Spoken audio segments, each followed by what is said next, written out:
This is the Mass Effect HYPEcast, episode 11. I'm your host, Morgan, aka Bond Diesel, and this is a podcast about Mass Effect, the future of BioWare's premier franchise, and all of our speculation and ideas for the next game. Be sure to subscribe to the show on your favorite podcast app, leave a review on Spotify or iTunes, and subscribe to the Bond Diesel YouTube channel to get all of my videos, including this podcast. Let's get right into the topics for this episode. It's been a while. I'm just going to open it up with kind of talking about where we're at. I will very specifically talk about my N7-day plans this year. We are less than 2 months away from that as I record this. And I kind of wanted to use this as a prediction episode. So we'll start off with that. And then I'll kind of talk about what else I'm going to do. It's been a bit slow, but I do still think that there's some stuff worth talking about. And I kind of wanted to get this episode out of the way to make room for all of the other stuff I want to do leading up to N7-day, actually on N7-day and after as well. So let's jump right into our N7-day 2025 predictions. It's kind of easy to just say like, well, I think it's going to be more than last year, because for anyone who's been paying attention to this stuff for long enough, you'll know that the 2024 N7-day basically didn't exist. I will say that as a content creator, someone who's trying to kind of get into the Mass Effect community and the influencer content creator community, it was a real bummer because 2021, 2, 3 were all pretty eventful.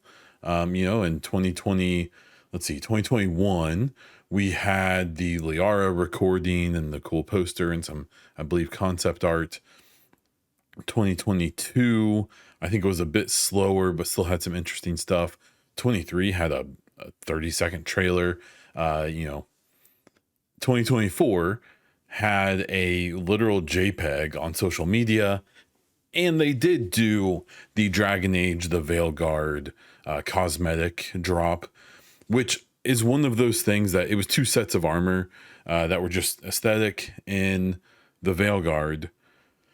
And I do believe, I have a feeling that the little hints and the little flavor text and stuff in them, one day we're going to look back and be like, oh, okay, they were trying to tell us something, but we just didn't know yet, right?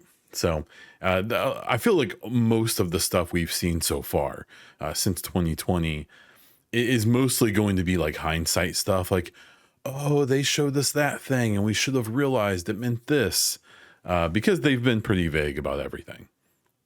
But more than 2024, I think is pretty reasonable. I think another thing to consider is that since that N7-day, we really just haven't had that much info. We had, even in the rumor space, I'm not aware that we've had basically anything. The only thing that I feel like we've gotten for the most part was early in 2025.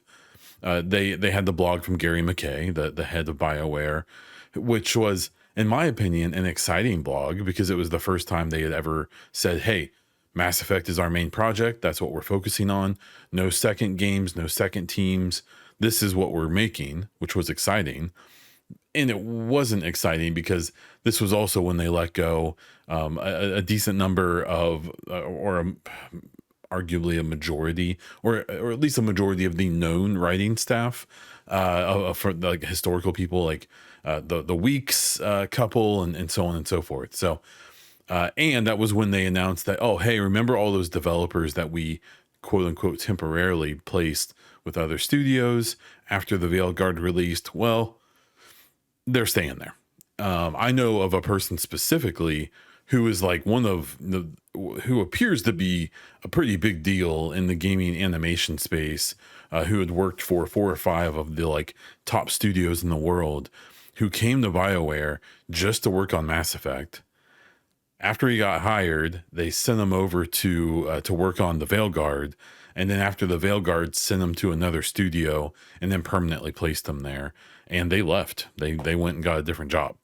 because that seems like there was, and with all of these people who were temporarily placed and then permanently placed, from BioWare to EA Motive and Dice and so on. I'm under the impression they've all been told that when they start hiring up for the next Mass Effect, they can come back, or at least they can apply to come back. Obviously, not everyone's willing to wait. But other than that blog, for the most part, we kind of don't know much about what's going on. So what I'm actually expecting is going to be probably the most significant N7 we've ever had up to this date, and it probably still won't be much. So I wouldn't be surprised if we have another trailer. I wouldn't be surprised if we see a blog post with a bunch of concept art. I think it'd be cool to have a dev blog. So if we, whether it was video or written, so from maybe, Mike Gamble, from Mary DeMarley, from, any of these kind of director level people, that would be nice. What I'm not expecting is I don't think they're going to give us the title of the game. I don't think we're going to find out if certain characters are going to be there or what the time frame is going to be. I suspect they have most of that stuff nailed down at this point, but there's just so few upsides to revealing those things right now, especially when so much stuff is probably still in flux. And we need to keep in mind, the only character that we have any inclination that is returning is Liara. And that is because the voice actress, I believe, has confirmed it. They've even been featured in that 2021 little voice recording. That seems almost certain, and that's about it. So I think people need to understand that they are probably having to balance things a lot.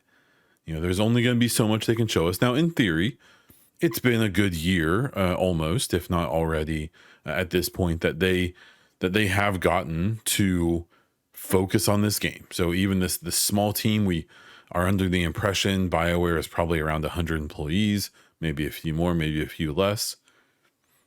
But for pre-production on just one game, that isn't a crazy number. And that's likely been the main focus for the last, 8-9 months at least, if not a bit more.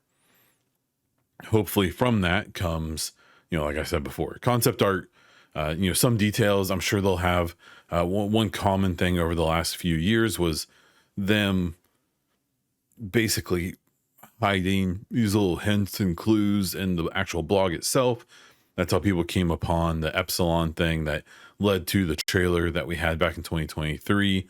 What I hope they don't do again is make us go through that awful process in 2023 to wait what is a total of like 5 hours to get 30 seconds of a trailer. That was a bit much. It was cool, but that isn't really what I think any of us are looking for, especially to not have to wait that long to get what I would call that little information. I think there's reason to be excited. I see so many people. I understand why a lot of people in the Mass Effect community, in the fandom, in the content creator community even, are kind of pessimistic, a little burned out. You can definitely tell people who are and aren't. And that stinks, that blows. That's what's nice about being a newer fan.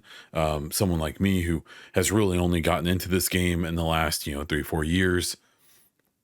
I haven't been hurt yet. I haven't been hurt before, at least not by this franchise and not by BioWare. I liked Dragon Age the Veilguard. I'm playing Andromeda again, which I'll talk about later, and I'm liking that. I don't really care. Anthem just kind of was what it was. I don't know. Some people did like it, but it wasn't really my thing. And I'm not a Dragon Age guy otherwise. So I thought Veilguard was fun. Inquisition I kind of don't care about. I'm ready to be excited and hyped and ready to go. I, more than anything, just kind of want to see this game come out and get made. It's almost become a curiosity at this point of, what they're even going to do, what they're going to do. And maybe we'll talk more about this in a bit, but how they're going to handle everything, because in theory, everything's on the board, but even back to the 2020, 21, 22, 23, I had talked all about how, like, man, they are hinting to Shepard and all of these in 7 days and all of these teases. But then in 2023, they also hinted pretty heavily to Andromeda theme stuff and stuff like that. We need to remember that Mike Gamble was, one of the higher ups on Andromeda. So that is probably a special baby to him to a point. They can do literally anything they want with this next game. They can change canon. They can set canon. They can retell stuff. They can, more than one of the things I would love for them to do is to tighten things up. A lot of the timelines and various things in the original trilogy just didn't make sense. So maybe they'll fix some of that stuff up. How much of that we'll find out on N7 Day this year? Probably not much. I'm not expecting this to be some big giant blowout of info, but what I do think N7 Day 2025 would be like a legit, like, hey, this is the kickoff to our media campaign for this game. It's going to be probably in full production over the next 3-4 years, and this is when they're going to start talking about it. If you want an example, you can go back in the blogs on BioWare's website and look back to when they announced full production of the Veilguard, or what became the Veilguard, and you can see that after they announced it, they weren't updating people every month, but pretty regularly they were posting various blogs, gameplay things, kind of dev blogs like I talked about before. And it was more common than you think. For me, I didn't notice as much because I just wasn't super worried about what was going on with Dragon Age. I would read those blogs, basically picking through to see if I could get any info about Mass Effect. But the realization has to come eventually that, like, oh man, it's actually Mass Effect's turn now. So we'll have to wait and see how they handle that. I appreciate people who are more pessimistic, who aren't as excited as maybe I am. I get it. No harm, no foul. I don't blame people for being, careful. But life's too short for me. This stuff is, this is a fun thing for me. I'm going to be excited. If it ends up being a disappointment like last year, I'll express that as I did last year. And until then, I'm just going to hope for the best.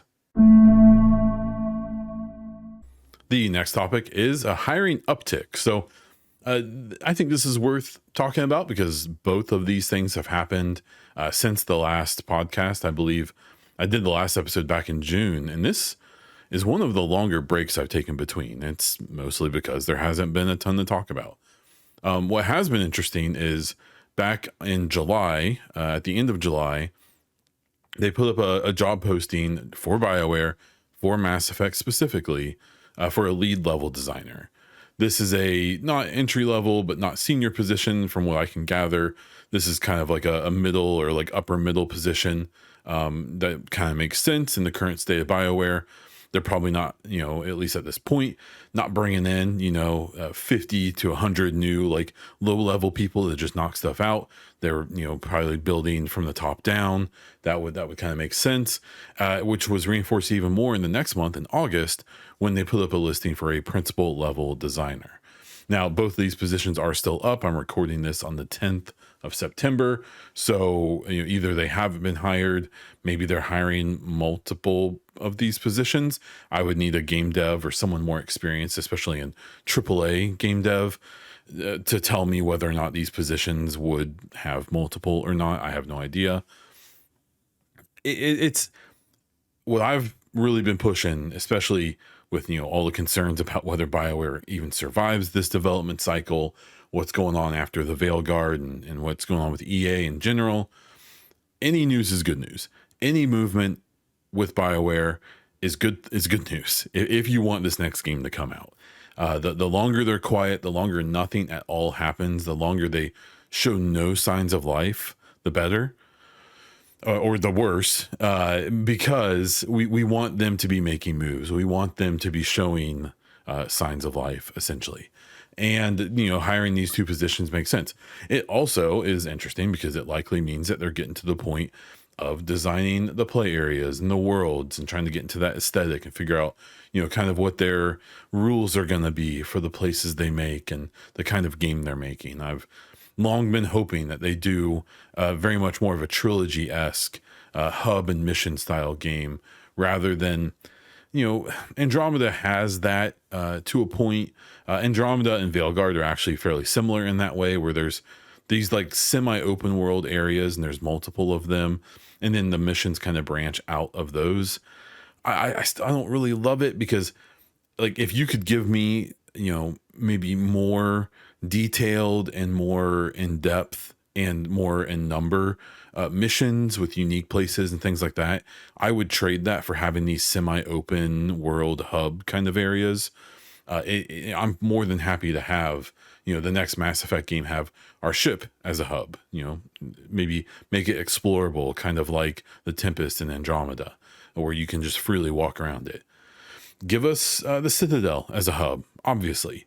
Maybe give us a couple star bases or a couple alliance bases or something out in the, various parts of the galaxy. And maybe like an Omega or, maybe Earth. It'd be cool to actually be on Earth in one of these games, other than, saving it from the Reapers at the end of 3. Stuff like that. I think would be cool. And then to just have mission places. We fly to a ship, we get on the ship, do a mission. We fly to a world, we get off the ship, do a mission in that world in a very, relatively linear, mission area, things like that. Hopefully, them hiring these positions means they're working on those decisions and everything they're doing with that. This, like I said before, it isn't the big move. So, like Mark Dara did his video, a couple months ago where he said, like, right now, BioWare can't make a AAA game on their own right now. They don't have enough people. And, the speculation is that either they're going to do a big hiring blitz at some point, this year or next year to kind of, ramp up for full production to be able to do it themselves and do this one game studio thing. And or they're going to do co-development. I've long been predicting that the development of Battlefield 6 that incorporates work from 4 different main studios, and there's probably even other support studios helping them out. They have DICE, obviously. They have I believe it's Criterion, Ripple Effect, which are the 3 like main studios, and then they also have EA Motive, who did the single player. So those 4 studios have made Battlefield 6. Now, Battlefield 6 is about to come out. It's only, about a month away at the time of this recording, which means that, EA Motive will be done with Battlefield 6. They're doing the single player. It'll be out. I presume they won't do DLC for that, and they'll move on. EA Motive is also working on their own game, the Iron Man game that's been rumored and talked about for years, but we haven't actually seen anything yet. But that does mean they have a big chunk of their studio for co-development that maybe they roll them into Iron Man so they can ship that. Possible. I think it's also possible that they roll it over to BioWare and start helping them begin production on the next Mass Effect. That would be the least surprising thing in the world to me. I think that is very likely, in fact. Whether or not we'll see other studios, I have no idea.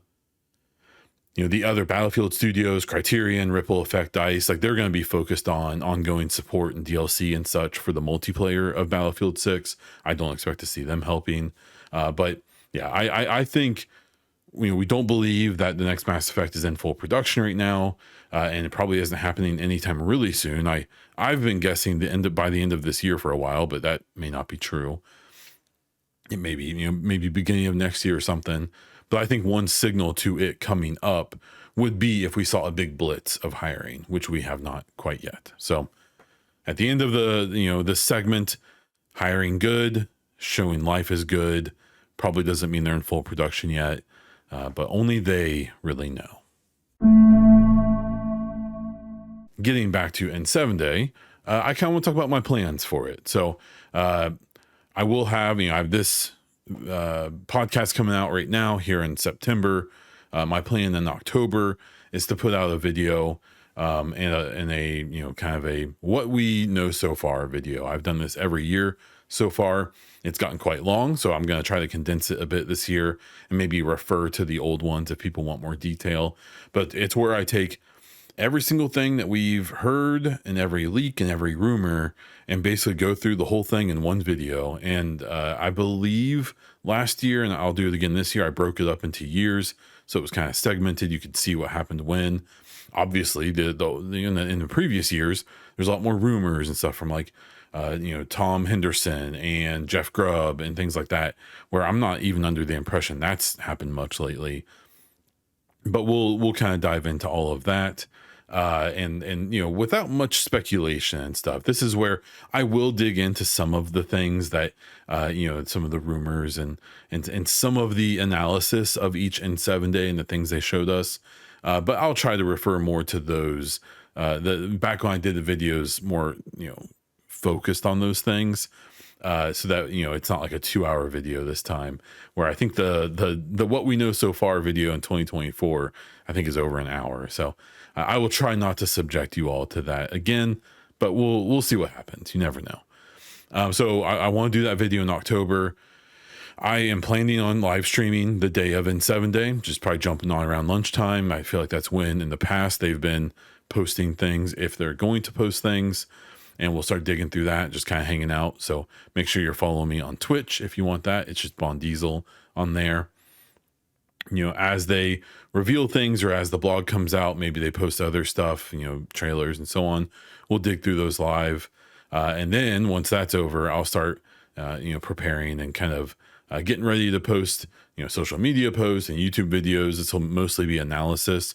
So like in previous years, it's where I've taken the trailers or the screenshots or concept art pieces and started really digging into them, comparing them to ones we've seen previously, or trying to, figure out if there's any hidden clues or, details in these things. And so that will be in the days after N7 day. And then hopefully this year, if we can both swing it time wise, I do plan on doing a after podcast with N7 Legend again.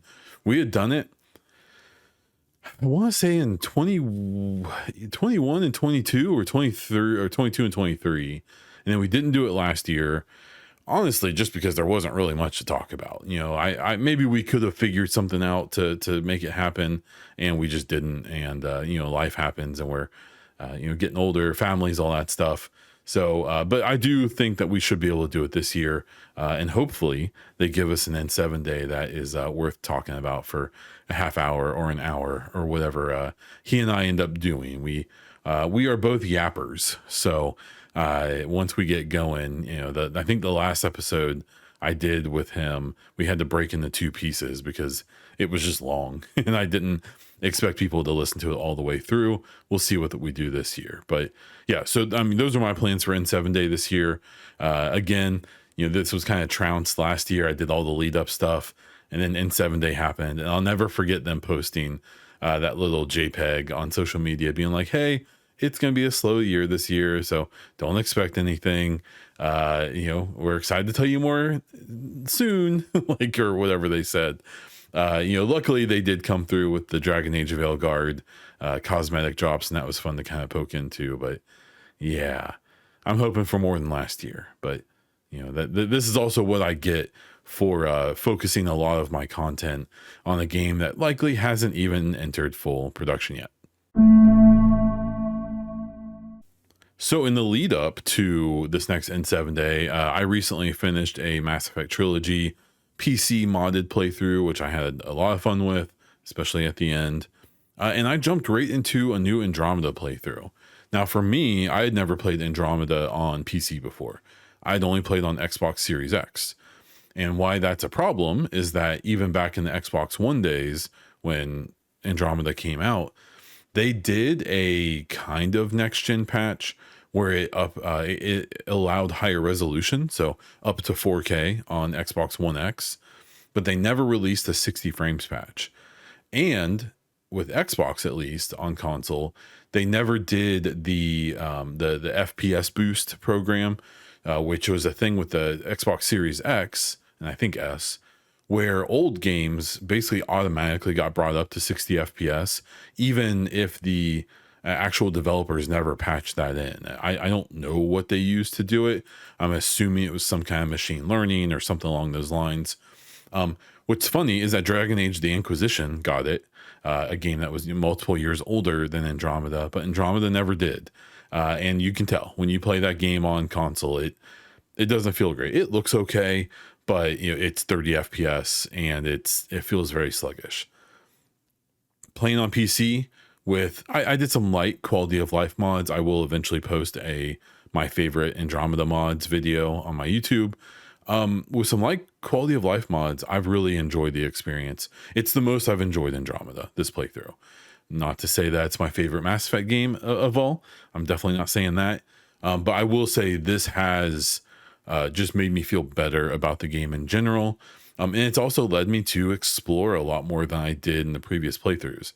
The experience of playing the game before was so tedious that I really found myself basically just mainlining it and getting through the main story and finishing. I haven't done that this time. This time, I've made a real effort to try to really dig into it, do more of the side missions, do the companion quests, do, even in the main story, more fully exploring the missions and the maps and so on and so forth. And it's been worth it. It's been really, really great. I've been really impressed by what I've seen. What I will say is that I've tried to play it this time, not thinking of it as, oh, I just beat the trilogy, now let's play Andromeda, because it's basically Mass Effect 4. This time what I've done is I went into this playthrough of, okay, Mass Effect 5 is probably going to incorporate this game in some capacity. Let's play it with that as my focus, and thinking about like how can they, reincorporate this game or its story or its characters, or just, even the Ket or the Angarans or the Remnant or whatever, how they could try to reincorporate how it would fit into the trilogy Milky Way world. And that's improved things a lot. I still have a lot of my old qualms. I'm one of the people who doesn't think the combat is all that fun. I think the power and skill usage is kind of neat. But I often see people be like, oh, but combat's really fun. And I'm sure this is some people. I think the gunplay is atrocious. I hate the way guns feel in this game. Even fully modded, fully spec'd out, fully skill pointed up. I don't think it feels nice to shoot things in this game. And that sucks, because that's a pretty big part of a lot of third-person shooters like this game is. The cover system is atrocious. The enemy and friendly AI is so awful and just brain dead and not very fun to fight in general. There's a lot of things I don't like about Andromeda. One of my favorite things is in Kadara, in the pirate, place, when you go down to the slums, you have to take an elevator down. And when you do that, if you press straight forward from the loading, like from when the game loads in, there is geometry on the ground that keeps your character from moving forward. So you have to jump or go around it or whatever. But if you run back to the same starting spot and run forward again, it doesn't do it. So I don't know if it's just like the load order, there's just a weird little bug in there, but just the fact that that even happens all these years later after they quote unquote fixed the game and all that stuff, it's a reminder of like, oh yeah, this game's kind of a mess. It's still pretty buggy. I've ran into a decent number of bugs. Nothing game breaking that I can remember, but definitely not, great on the quality side. And just, the story and stuff is okay. The characters are okay. There's definitely good and bad in that. Jal is still my homeboy. I actually am one of the weirdos who likes PB. So, I can be hated for that. That's fine. Cora, if you didn't know, she was an Asari Huntress. And, just, in case you needed a reminder, Vetra's cool. Liam's the worst. It's Suvi is my, I wish I could romance her, untouchable character there. It's just, it's how I describe Battlefield 2042. When I talk about that game, I talk about Battlefield 2042, a game I have hundreds of hours in. That was dogged on a lot by a lot of the gaming community. Battlefield 2042 is a fun multiplayer game. You can spend a bunch of hours in it. You can get some fulfilling experiences from it. It's a fun game to play. I would not say that Battlefield 2042 is in my top 5 or maybe even top 10 list for Battlefield games. It's a good game. It's just not a great Battlefield game. This is how I still feel about Andromeda. Andromeda is a perfectly adequate, perfectly fine action adventure, Western RPG, sci-fi space game. And even if you throw in the fact that it's inspired by and set in the world of Mass Effect, it's okay. It's fine. It just isn't a great Mass Effect game. I do have an extremely controversial take that I don't think I fully believe yet. But when I talk about like the trilogy of Mass Effect, Mass Effect 2 is probably my least favorite game, and all the normie, a big normie take of, if you see a games journalist or a content creator, influencer, they'll talk about Mass Effect, and every single one of them will be like, oh yeah, Mass Effect 2 is the best one. And I don't think it is. I actually think it's the worst of the trilogy. And I'm going to be honest, I don't think Andromeda is going to jump it for me, but it's a lot closer than it probably should be for me, and how much I enjoy playing them. I think one of the biggest issues I've run into with Andromeda was that I feel like the first few hours are pretty satisfying and fine. But then I'm now towards the end of the game, and I've wrapped up most of the side stuff. I'm wrapping up. I believe I'm on the final mission of the game, which I'm going to stream soon. And I just don't want to play it anymore. I'm good. All of the fetch quests, going, to different systems and different worlds just to do this one thing to then be sent on another thing. And how slow that system works, because this is an old gen game, so it doesn't take into account the newer consoles or even new PCs that have M.2 NVMe SSDs that can load stuff in half a second. It's pretty tedious, and that's made the experience, like the second half of the playthrough, it's brought me back to reality a bit, where the first half I was like, wait, is this game actually really good? And then the second half here, as I get to the end, I'm like, that's right, I hate this and I don't like that, and this is bad, blah blah blah. I still like it. I'm still enjoying it. It makes me less worried about them crossing over Andromeda and the trilogy in this next game, no matter how they do it. I'm finding myself much more willing to just embrace and take whatever they decide to do, and to not be super worried about them making the next Mass Effect exactly in my image and in the way I want it to be. I've definitely gotten to the point now where I'm like, hey, there's stuff here for them to do. Let's just sit back, see how they handle it, and we'll just go from there. So, if you haven't played Andromeda in a while, or if you have never played it on PC, and I did some light, quality of life modding on it, it definitely made it a more enjoyable experience. I'm leaving it with like positive vibes on Andromeda, even if it's not one of my favorite ones, of the Mass Effect franchise. But it definitely makes me feel more relaxed with whatever comes next. And that is where we are going to wrap this episode up. Thank you for listening to this episode, and thank you to everyone who supports as YouTube members and or Twitch subscribers. If you're interested in supporting this podcast and all of my other content, please check out the links in the show description. If you have any questions or feedback, hit me up on social media at Bondiesel or at the Mass Effect HYPEcast. Join my Discord via the Linktree link in the episode description, or comment on Spotify or YouTube. That is all I have for this episode of the Mass Effect HYPEcast. So until next time.